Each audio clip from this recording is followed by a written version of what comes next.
Cultural here. Caleb in his memories had a fuel pump job go on. He said, "Hey, we did a fuel pump 3 years ago today. How about that?"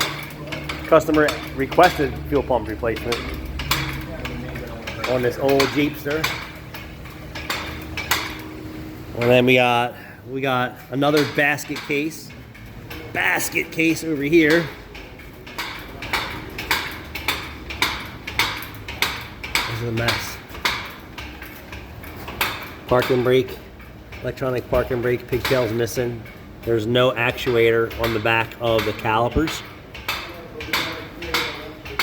This one's grenaded.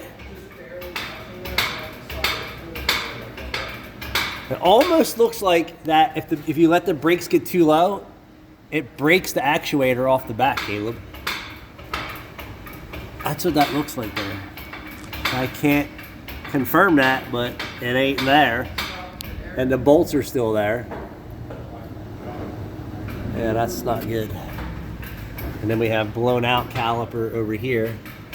That's what that fluid is. And then that parking brake actuator is damaged on the other side.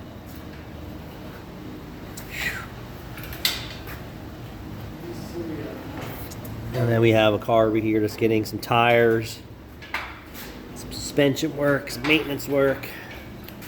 An Acura here that the dealer told them $10,000 to fix up their car. I guess, you know, you can't be shocked at $10,000 to fix your car today. It's very common. Very common that your car needs $10,000 worth of needed repairs and maintenance with ease. Especially if you're at the dealership. So we were able to trim her work order down to necessities. We'll see if she actually wants to fix anything. We'll bring you back once we get that car in the shop. Do you need my help? Yeah, can you grab the sawzall and give us approval to cut this back so we can get something here? Cut what back? Fucking rear bumper? No, he's not going to give you approval to cut his bumper.